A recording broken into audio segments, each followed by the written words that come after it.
এই পবিত্র কোরবানির ঈদ ঈদুল আজহা অর্থাৎ ইয়াউমুন নাহর।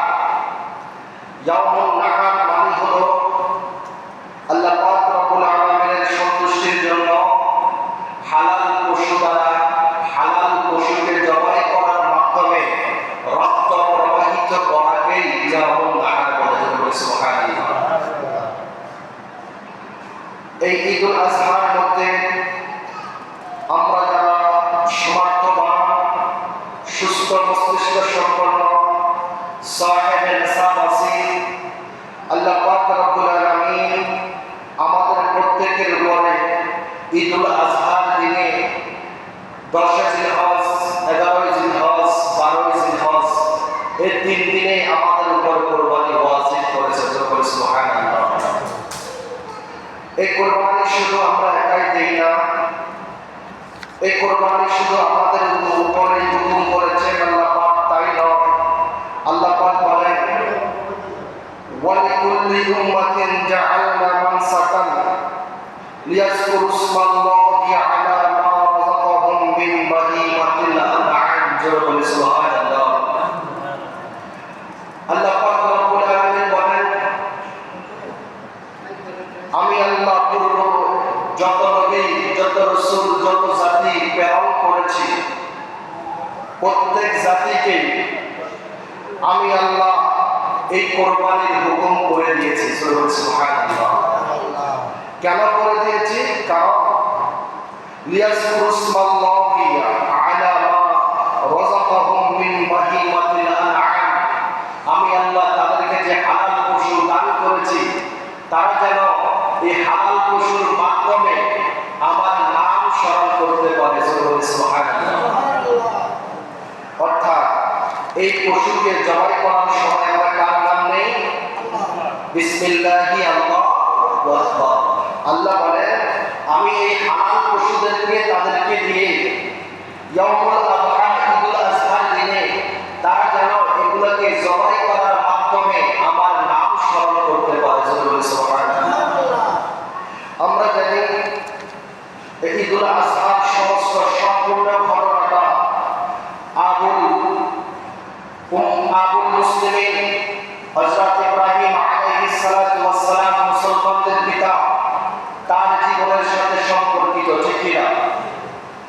আল্লাহ নবী ইব্রাহিম আলাইহিস সালাতু ওয়াস সালাম তিনি জন্মগ্রহণ করেছিলেন সেই ইরাকের বাবেল শহরে। সুবহানাল্লাহ। ওখানে তিনি জন্মগ্রহণ করার পরে যখন আস্তে আস্তে বুঝতে লাগলেন, শিখতে লাগলেন, তখন তিনি দেখতে পাইলেন তার আশেপাশের প্রতিবেশীরা, তার আত্মীয় স্বজন, তার পিতা মাতা সহকারে সকলেই মূর্তি পূজা করত, প্রকৃতির পূজা করত, কেউ চন্দ্রের পূজা করত, কেউ সূর্যের পূজা করত। সর্বপ্রথম আল্লাহ নবী ইব্রাহিম খলিলুল্লাহ আলাইহিস সালাতু ওয়াস সালাম তিনি তার চাচা আযর, যিনাকে কোরআনুল কারীমে ইব্রাহিম আলাইহিস সালাতু ওয়াস সালামের পিতা নামে পরিচিত হয়েছেন। সুবহানাল্লাহ। কিন্তু মূলত আযর কখনো ইব্রাহিম আলাইহিস সালাতু ওয়াস সালামের পিতা ছিলেন না, তিনি ছিলেন ইব্রাহিম আলাইহিস সালাতু ওয়াস সালামের চাচা। ওই চাচা যখন মূর্তি বানাতে লাগলেন, আল্লাহ নবী ইব্রাহিম বললেন হে চাচা, আপনি যে মূর্তি তৈরি করেন আবার এটাকে স্রষ্টা মনে করেন, আপনার কাছে আমার প্রশ্ন হলো আপনি যাকে তৈরি করেন এটা আপনার প্রভু নাকি যিনি আপনাকে তৈরি করেছেন তিনি আপনার প্রভু? সুবহানাল্লাহ। তখন আযর বলেন আমাদেরকে সৃষ্টি করুক বা না করুক এটা কি আমরা দেবতার রূপে উপাসনা করি? সুবহানাল্লাহ। তখন ইব্রাহিম আলাইহিস সালাম অনেক ভাবে চাচাকে বুঝাতে লাগলেন। চাচা বুঝতে চাইলেন না। ইব্রাহিম আলাইহিস সালাম সর্বপ্রথম কৌশল অবলম্বন করলেন। একদিন রাত্রিবেলা যখন চতুর্দিকে অন্ধকার নেমে আসলো, তার চতুর্দিকে ছিল চন্দ্র পূজারী, সূর্য পূজারী, প্রকৃতি পূজারীরা অবস্থান করতে লাগলেন। তখন আল্লাহ নবী ইব্রাহিম আলাইহিস সালাম আসমানে যখন তারকারাজি দেখতে পেলেন, তখন তারকারাজিকে ইশারা করে বললেন ইব্রাহিম আলাইহিস সালাতু ওয়াস সালাম কিন্তু হাযা রাব্বি, এটা আমার প্রভু, নিজ থেকে বলে নাই। এটা তার কৌশল ছিল, এটা তার ভিতর থেকে আসে নাই, এটা ছিল মাত্র তার কৌশল। কেননা তার আশেপাশে মূর্তি পূজারীরা ছিল। এই কথা বলার পর যখন ইব্রাহিম আলাইহিস সালাতু ওয়াস সালাম দেখলেন কিছুক্ষণ পর তারা যে ডুবে গেল, অস্তমিত হয়ে গেল, তখন ইব্রাহিম আলাইহিস সালাতু ওয়াস সালাম জোরে জোরে বলতে লাগলেন, যে জিনিস একবার উদিত হয় আবার ডুবে যায়, এটা আমার প্রভু হতে পারে না। সুবহানাল্লাহ। যে জিনিসের লয় আছে, যে জিনিসের ক্ষয় আছে, যার শুরু আছে, যার শেষ আছে, তিনি আমাদের প্রভু। আমার প্রভু তো হুয়াল আউয়াল, হুয়াল আখির, হুয়াল যাহির, হুয়াল বাতিন। আমার আল্লাহ শুরু, আমার আল্লাহ শেষ, এগুলো কিছুই নাই। আমার আল্লাহর গুণ নাই, আমার আল্লাহর তমরা নাই, খায় না, বিশ্রামের প্রয়োজন নাই। আমার আল্লাহ তো ওই আল্লাহ। অতএব যে জিনিস একবার আকাশে উদিত হয় আবার চলে যায়, এটা আমার প্রভু হতে পারে। এরপর দ্বিতীয়বার আবার যখন চন্দ্রটাকে একটু বড় সড় দেখলেন, ইব্রাহিম বললেন, হাযা রাব্বি। এরপর কিছুক্ষণ পরে যখন চন্দ্রটা চলে গেল, তখন বললেন, না, এই চন্দ্র আমার প্রভু হতে পারে না। এরপর আবার সকালবেলা যখন সূর্য দেখলেন, সূর্যকে ইশারা করে বললেন, হাযা রাব্বি। বিকালবেলা যখন দেখলেন এই সূর্যটা অস্তমিত হয়ে গেল, তখন আল্লাহর নবী ইব্রাহিম খলিলুল্লাহ বললেন, না না, চন্দ্র আমার প্রভু নয়, সূর্য আমার প্রভু নয়, তারকারাজিও আমার প্রভু নয়, আমার প্রভু যিনি একমাত্র আল্লাহ। সুবহানাল্লাহ। এই কথাগুলো বলার পিছনের কারণ হলো ইব্রাহিম আলাইহিস সালাতু ওয়াস সালাম বুঝাইতে চেয়েছিলেন, যারা মূর্তি পূজা করে তাদেরকে বুঝাইতে চেয়েছিলেন, যে প্রভু একবার উদিত হয় আবার চলে যায়, যে প্রভুকে মানুষ সৃষ্টি করতে হয়, এগুলো তো আরো প্রভু হতে পারে না। এরপর ইব্রাহিম আলাইহিস সালাতু ওয়াস সালামের হাযা রাব্বি এই কথাকে তাফসীরকার ব্যাখ্যা করে বলেছিলেন, ইলা যালিকুম, এটা আমার ইব্রাহিমের, আমি ইব্রাহিমের কথা না, এটা তোমাদের ধারণায়, তোমরা যারা মূর্তি পূজা করো তোমাদের ধারণায়, এগুলো আমার প্রভু। এরপর ইব্রাহিম আলাইহিস সালাতু ওয়াস সালাম সেখান থেকে তারা বয়কট করলেন। এরপর স্তরে স্তরে ইব্রাহিম আলাইহিস সালাতু ওয়াস সালাম তাদেরকে দাওয়াত দিতে লাগলেন। তারা ইব্রাহিম আলাইহিস সালাতু ওয়াস সালামের কথায় কান দিলেন না, তাকে অ্যাভয়েড করতে লাগলেন। এক পর্যায়ে ইব্রাহিম তাদের মন্দির ঘরের ভিতরে ঢুকে তাদের প্রভুগুলোকে ভেঙে ফেললেন। এই কথাগুলো আমরা সকলেই শুনেছি। এরপর আল্লাহর নবী ইব্রাহিম যখন তাদের মূর্তিগুলো ভেঙে ফেললেন, তারা গ্রামবাসী, মহল্লাবাসী ওনার জন্য শাস্তির ব্যবস্থা করেছেন, নমরুদের আগুনের কুণ্ডলী। সেখান থেকেও আমার আল্লাহ ইব্রাহিমকে বাঁচিয়েছেন। ইব্রাহিম আলাইহিস সালাতু ওয়াস সালামকে যখন আগুনের কুণ্ডলীর মধ্যে ফালাবে, ফেলবে, তখন আল্লাহ পাক রব্বুল আলামিন ফেরেশতাদেরকে লজ্জা দেওয়ার জন্য ফেরেশতাদেরকে বললেন, হে ফেরেশতারা, তোমরা আমার ইব্রাহিম আলাইহিস সালাতু ওয়াস সালামের দিকে একটু তাকাও। আজকে তিনি তিনার ঘর সংসার জীবনের মায়া পর্যন্ত ছেড়ে দিয়েছেন একমাত্র আমি আল্লাহর উপাসনার জন্য। সুবহানাল্লাহ। তিনি আজকে আগুনের মধ্যে পতিত হচ্ছেন, তিনি জীবন দিয়ে দিচ্ছেন, কিন্তু ঈমান দেয় নাই। তোমরা ফেরেশতারা আমি যেন মানুষ তৈরি না করি সেই জন্য আমাকে নিষেধ করেছিলেন। আজকে তোমরা চেয়ে দেখো আমার ইব্রাহিম কত বড় পরীক্ষার সম্মুখীন। তখন আমার আল্লাহ জিবরাইলকে বললেন, হে জিবরাইল, এরপরেও যদি তোমরা আমার বান্দাদের পরীক্ষা নিতে চাও তাহলে আমার ইব্রাহিমের কাছে চলে যাও। সুবহানাল্লাহ। জিবরাইল আসলেন, বললেন, ইয়া ইব্রাহিম, আপনার কি প্রয়োজন, আপনার কি সহযোগিতার প্রয়োজন, আপনি আমাকে বলেন। আমার আল্লাহ আমাকে 600 ঢানা দিয়েছে, একটা ঢানা দিয়ে যদি আঘাত করে নমরুদের গোষ্ঠী সহ মাটির নিচে চলে যাবে। তখন ইব্রাহিম বললেন, আমি কি তোমার কাছে সাহায্য চাইব নাকি আমার আল্লাহর কাছে চাইব? সুবহানাল্লাহ। তখন জিবরাইল হতভম্ব হয়ে গেলেন। এত বড় কষ্টের পরেও তিনি আল্লাহকে ভুলে নাই, জিবরাইলের কাছে সহযোগিতা চায় নাই। তখন জিবরাইল ব্যর্থ হয়ে চলে গেলেন আল্লাহর কাছে। আল্লাহকে বললাম, বললেন, আল্লাহ আমি পারলাম না, আপনার বান্দার কাছে আমি হাত মেনে গেলাম। সমস্ত ফেরেশতারা তাদের মাথাগুলোকে নুয়ে দিলেন আল্লাহর দরবারে। আল্লাহকে বললেন, আল্লাহ আপনি যা বুঝেন আমরা তার কিছুই বুঝি না। তখন আল্লাহ পাক রব্বুল আলামিন ইব্রাহিম আলাইহিস সালাতু ওয়াস সালামকে যখন আগুনের মধ্যে ফেলানো হলো, তখন আল্লাহ বললেন, কুল্লা ইয়া নারু কুনি বারদান ওয়া সালামান আলা ইব্রাহিম। সুবহানাল্লাহ। ইব্রাহিমকে যখন আগুনের মধ্যে ফেলানো হলো, তখন আল্লাহ বললেন, হে আগুন তুমি আমার ইব্রাহিমের জন্য শান্তি দান করে যাও। সুবহানাল্লাহ।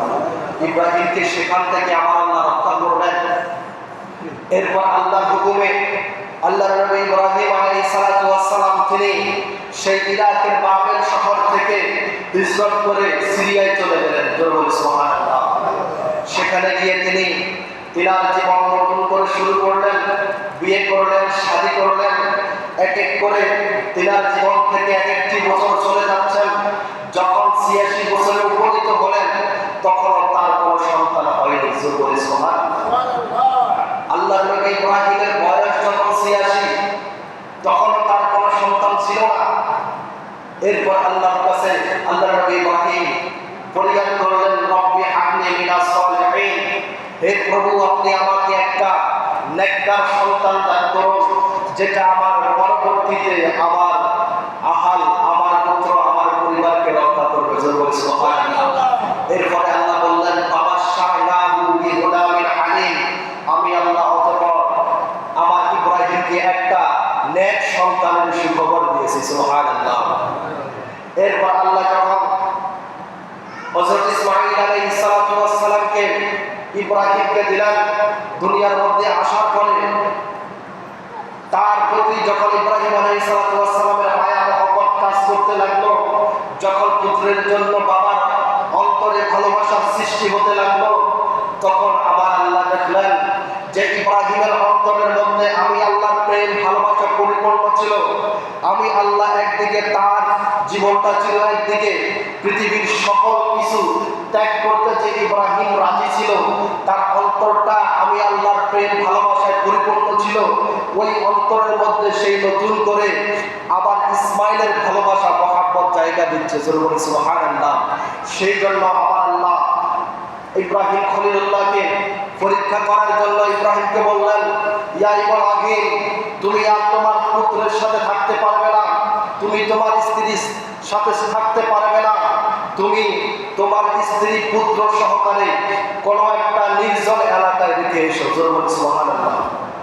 এরপর আল্লাহর নবী ইব্রাহিম আল্লাহর কথা মতোই হযরত ইসমাঈল আলাইহিস সালাতু ওয়াস সালাম এবং হাজরা রাদিয়াল্লাহু তাআলা আনহুকে সেই মক্কা, বর্তমান যেটাকে মক্কা নগরী বলা হয় সৌদি আরব, সেখানে যখন এমন একটা অবস্থা ছিল, চতুর্দিকে মরুভূমি, ১০০ কিলোমিটারের ভিতরে কোনো মানুষ ছিল না, গরু ছিল না, কোনো পশু পাখি ছিল না।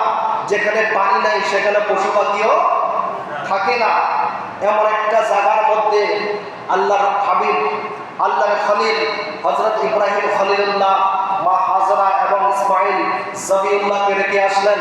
মাত্র ছোট্ট বাচ্চা দুধের শিশুকে নিয়ে যখন রেখে আসতেছিলেন, ইব্রাহিম রেখে আসার সময় কয়েক জগ পানি রেখে এসেছিলেন চামড়ার ব্যাগে করে, এবং কিছু শুকনা খাবার খাজুর রেখেছিলেন।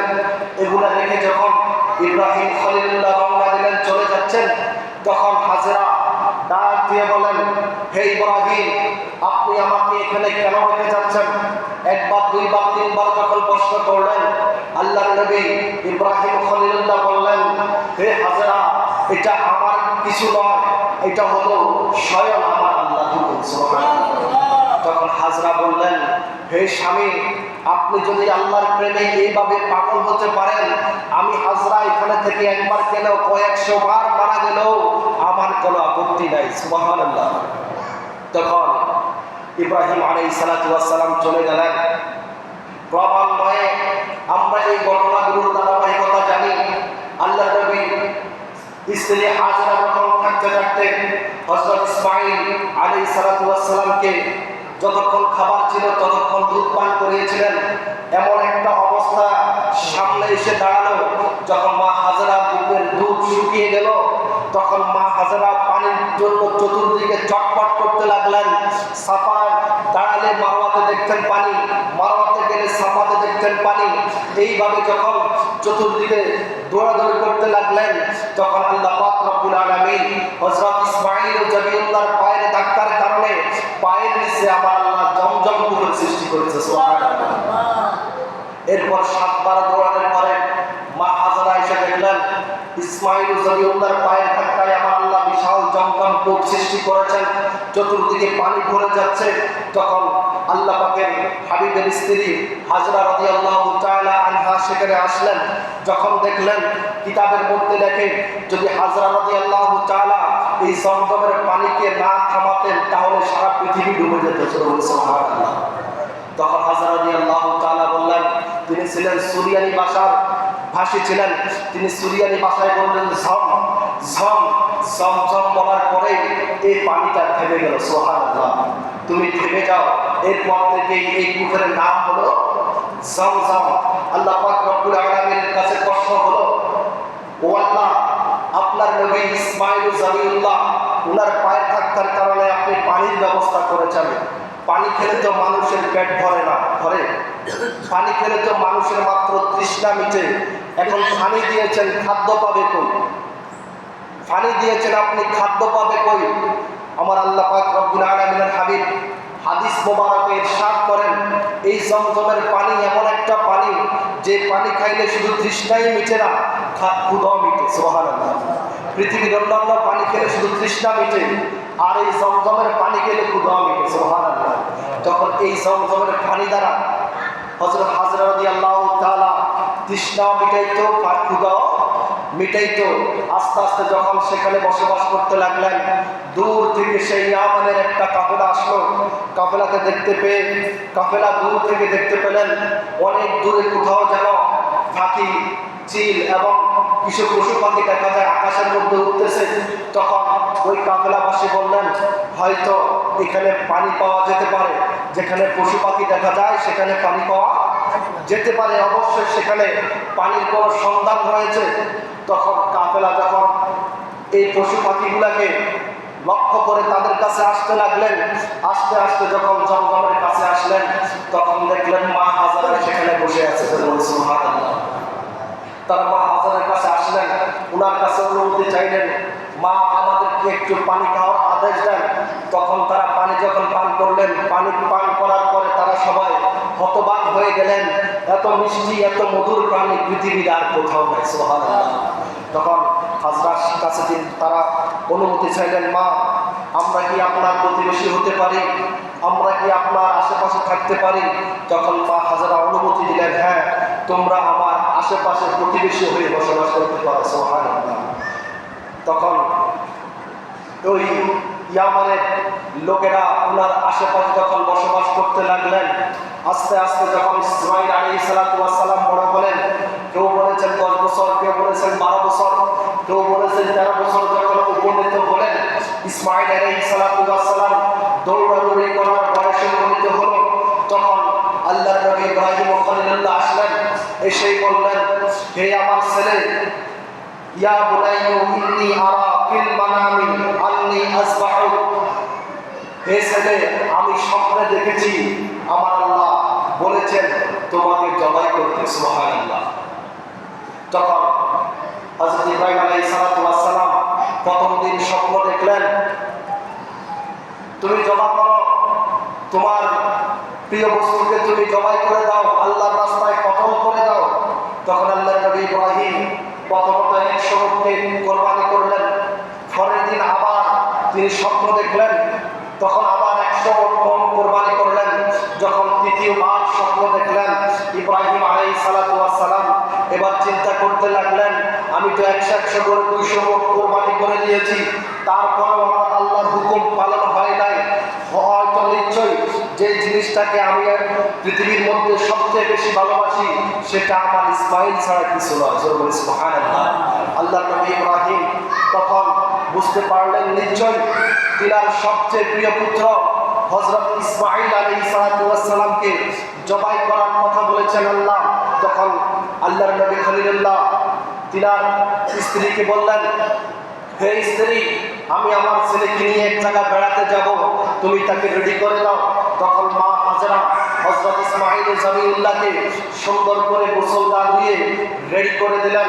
যখন আল্লাহর নবী খলিলুল্লাহ হযরত ইসমাঈল জবিউল্লাহকে নিয়ে রাস্তা দিয়ে রওনা হলেন, পিছন থেকে শয়তান এসে মা হাজরাকে কুমন্ত্রণা দিতে লাগলেন, হে হাজরা, তুমি কি করলে?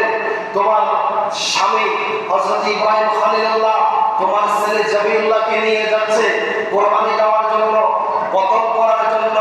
তখন মা হাজরা প্রশ্ন করলেন, এটা কি কারো হুকুম অথবা উনার মনের কোনো আকাঙ্ক্ষা কিনা?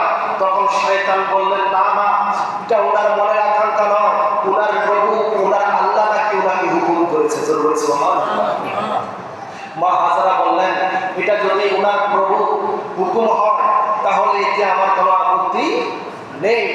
এরপরে ওই শয়তান হযরত ইসমাঈল জবিউল্লাহকে কুমন্ত্রণা দেওয়ার জন্য গেলেন। ইসমাঈল জবিউল্লাহ বলেছেন, আমার বাবা যে আমাকে কোরবানি করবে, কেন কোরবানি করবে? তখন ওই শয়তান বলেছেন, এটা নাকি উনার প্রভুর হুকুম। সুবহানাল্লাহ। ইসমাঈল বললেন, হ্যাঁ, যদি এটা আমার প্রভুর হুকুম হয় তাহলে আমারও কোনো আপত্তি নাই।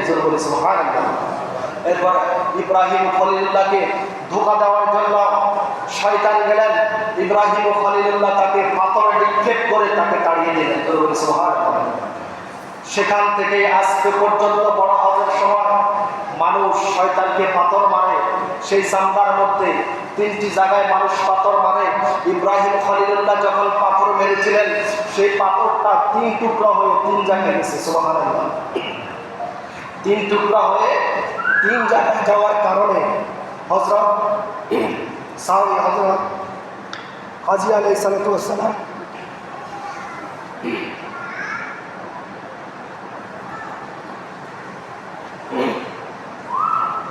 আল্লাহুম্মা সাল্লি আলা সাইয়্যিদিনা মাওলানা মুহাম্মদ ওয়া আলা আলি সাইয়্যিদিনা মাওলানা মুহাম্মদ।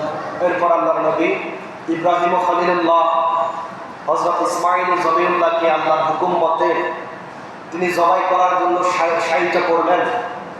আল্লাহ নবী ইব্রাহিম ছুরি চালাচ্ছেন, ছুরি দিয়ে হযরত ইসমাঈল জবিউল্লাহর গলা কর্তন হচ্ছে না, উনাকে জবাই করতে পারে না। তখন ইসমাঈল জবিউল্লাহ বললেন, হে বাবা, আপনি আমাকে যেভাবে শুয়েছেন এইভাবে না শুয়ে আমাকে উল্টা করে শোয়ান, দেখেন আমাকে জবাই করা যায় কিনা। তখন এরপর তখনও জবাই হয় নাই। হযরতে ইসমাঈল জবিউল্লাহ বললেন, হে বাবা, আপনি আমাকে আপনার ছুরির অগ্রভাগ দ্বারা অর্থাৎ মাথার দিক দ্বারা আমাকে জবাই করার চেষ্টা করেন। ইব্রাহিম খলিলুল্লাহ তাতেও ব্যর্থ হলেন। ব্যর্থ হওয়ার পর ইব্রাহিম খলিলুল্লাহ ছুরি দিছে আল্লাহ পাক রব্বুল আলামিন সেই জান্নাত থেকে দুম্বা এনে শহীদ করে দিলেন। সুবহানাল্লাহ। এরপর ইসমাঈল জবিউল্লাহ দাঁড়িয়ে গেলেন। দুম্বা কোরবানি হয়ে গেল। দুম্বা কোরবানি হওয়ার পরে হযরত ইব্রাহিম যখন চক্ষু পাতা খুলে দেখলেন ইসমাঈল জবিউল্লাহ জবাই হয় নাই, জবাই হয়েছে একটা দুম্বা। সুবহানাল্লাহ। এরপর নিজের জিদের দ্বারা, নিজের জিদের কারণে, ক্রোধের কারণে হযরত ইব্রাহিম খলিলুল্লাহ এমন জোরে তার হাতের ছুরিটাকে নিক্ষেপ করেছিল, যে ছুরি দ্বারা কিছুক্ষণ আগেও ইসমাঈল জবিউল্লাহ কর্তন হয় নাই, জবাই হয় নাই, ওই ছুরির আঘাতে বিশাল পাহাড় আমার আল্লাহ দ্বিখণ্ড করে দিয়েছে। সুবহানাল্লাহ। তখন ইব্রাহিম খলিলুল্লাহ বলতে লাগলেন, হে ছুরি, এতক্ষণ আমি তোমাকে আমার ইসমাঈলের গলার মধ্যে চালিয়েছি, তুমি ইসমাঈলকে জবাই করো নাই, আজ এখন কেন তুমি পাথরকে দ্বিখণ্ডিত করে দিলে?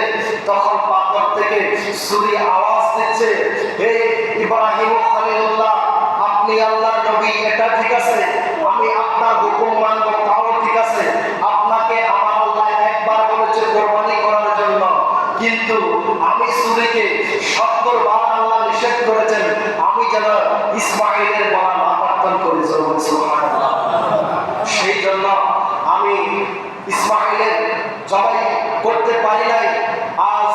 যেহেতু আল্লাহ পাক রব্বুল আলামিন এই দুর্বা বেহস্ত থেকে পাঠিয়ে কোরবানির নিয়ম করে দিয়েছিলেন, সেহেতু এরপর ইব্রাহিম খলিলুল্লাহ করতে লাগলেন আল্লাহু আকবার আল্লাহু আকবার লা ইলাহা ইল্লাল্লাহ আল্লাহু আকবার আল্লাহু আকবার ওয়ালিল্লাহিল হামদ। সেই থেকে আজ পর্যন্ত আমাদের মাঝে এই কোরবানির নিয়মটা চালু হয়ে যাচ্ছে। এটা আমাদের প্রত্যেকের যাদের নেশাব পরিমাণ সম্পদ রয়েছে প্রত্যেকের উপরে আমার আল্লাহ ওয়াজিব করে দিয়েছে। জোর বলে সুবহানাল্লাহ। সাহাবায়ে কেরামের একজন ওয়ান যায়েদিল্লাহ রাদিয়াল্লাহু তাআলা আনহু قال اصحاب الرسول সাল্লাল্লাহু আলাইহি ওয়াসাল্লাম, নবীর সাহাবীদের থেকে একজন সাহাবী প্রশ্ন করলেন, ইয়া রাসূলুল্লাহ সাল্লাল্লাহু আলাইহি ওয়াসাল্লাম, মা হাযিহিল আওয়ামি, ইয়া রাসূলুল্লাহ আমরা যে কুরবানি দিচ্ছি এই কুরবানিটা আসলে কি? তখন আল্লাহর হাবিব সাল্লাল্লাহু আলাইহি সাল্লাম উত্তর দিলেন, ওয়ালা সুন্নাতু আবিকুম ইব্রাহিম। সুবহানাল্লাহ। এটা অন্য কিছু নয়, এই কুরবানিটা হলো আমাদের পিতা হযরত ইব্রাহিম আলাইহিস সালাতু ওয়াস সালামের সুন্নাত। সুবহানাল্লাহ। যা আমাদের উম্মতে মুহাম্মাদের প্রত্যেকের জন্য পালনীয়। এরপর বললেন, ক্বালু ফামানা ফিহা ইয়া রাসূলুল্লাহ। সাহাবায়ে কেরাম প্রশ্ন করলেন, ইয়া রাসূলুল্লাহ আমরা যে কুরবানি করব এই কুরবানির দ্বারা আমাদের লাভ কি? সুবহানাল্লাহ। এই কুরবানির দ্বারা আমাদের লাভ হবে কি? তখন হুজুর বললেন, ওয়ালা বিকুল্লি শাআরাতিন হাসানা। হুজুর বললেন, হে আমার সাহাবীরা এই কুরবানি দ্বারা তোমাদের উপকার হলো এই কুরবানির পশুর গায়ের মধ্যে যতগুলো পশম রয়েছে প্রত্যেকটা পশমের বিনিময়ে আমার আল্লাহ তোমাদেরকে সওয়াব দিবে। সুবহানাল্লাহ। এরপর সাহাবায়ে কেরাম প্রশ্ন করলেন, ইয়া রাসূলুল্লাহ ফাসহু ইয়া রাসূলুল্লাহ আমরা যদি ভেড়া অথবা বকরি কুরবানি করি তাহলে ভেড়া বকরি দ্বারা আমরা কি সওয়াব পাবো? তখন হুজুর বললেন, ওয়ালা বিকুল্লি শাআরাতিন মিনাস সুফি হাসানা। তোমরা যদি ভেড়া অথবা বকরি জবাই করো তাহলেও তোমরা প্রত্যেকটা পশমের বিনিময়ে সওয়াব পেতেই থাকবে। সুবহানাল্লাহ। তাহলে এই কোরবানি করলে আমরা যখন কোরবানি করব আমাদের উচিত হবে সবচেয়ে হৃষ্টপুষ্ট শক্তিশালী কোন গরুটা আছে কোন ছাগলটা আছে এটা দিয়ে কোরবানি করা, ঠিক কিনা? আপনি যদি কোটি টাকা দিয়েও কোরবানি করেন, এই কোরবানির উদ্দেশ্যের ভিতরে যদি আপনার থাকে গোশত খাওয়া অথবা গরু আরেকটু বড় হতে হবে, আমার লাভ হয়েছে লস হয়েছে, তাহলে আপনার কোরবানি হবে না। আপনার কোরবানি হতে হবে একমাত্র আল্লাহর সন্তুষ্টির জন্য, ঠিক কিনা? আপনার কোরবানি গোশতের জন্য হতে পারবে না। কেননা আল্লাহর নবী ইব্রাহিম আলাইহিস সালাতু ওয়াস সালাম তিনি পৃথিবীর কিছুর মায়া না করে নিজের সন্তানকেও চুরির দরে সাহিত্য করে দিয়েছেন, ঠিক কিনা? তাহলে আমরা যারা কোরবানি করব আমাদের অবশ্যই এগুলা খেয়াল রাখতে হবে। কানা গরু দিয়ে কোরবানি হবে না, লেজ কাটা গরু দিয়ে কোরবানি হবে না, ডেন্ডা দাঁত নাই এরকম গরু দিয়ে কোরবানি হবে না। আমরা যখন কোরবানির পশু ক্রয় করব অবশ্যই ভালো দেখে শক্তিশালী দেখে ক্রয় করব। আল্লাহর হাবিব বলেছেন, তোমরা যখন কোরবানির পশু ক্রয় করো তখন শক্তিশালী হৃষ্টপুষ্ট দেখে ক্রয় করো। কেননা হাসরের ময়দানে এই গরু এই পশু তোমাকে ফুলসেরাত পার হতে সহযোগিতা করবে। সুবহানাল্লাহ। এরপর আপনারা যখন কোরবানি করবেন 3 নামে 4 নামে 7 নামে 6 নামে, তখন অবশ্যই যিনি আপনার অংশীদার রয়েছে তিনি কি হালাল টাকা দিল না হারাম টাকা দিল এই দিক লক্ষ্য রাখতে হবে। অথবা যারা সুদের সাথে জড়িত, ঘুষের সাথে জড়িত, হারামের সাথে জড়িত এই লোকদেরকে কখনো অংশীদার করা যাবে না। যদি অংশীদার করেন তাহলে আপনার কোরবানি নষ্ট হয়ে যাবে। 1 টাকার কারণে আপনার লাখ টাকা শেষ হয়ে যাবে।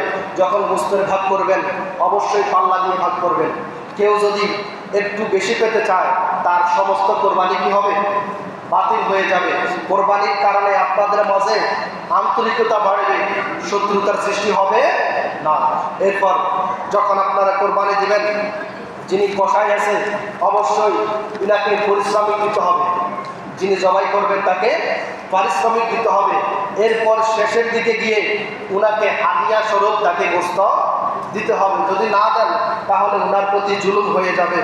এরপর যদি আপনি যখন গরু জবাই করবেন অথবা ছাগল জবাই করবেন অবশ্যই আপনার ছুরিটা যেন ধারালো হয়।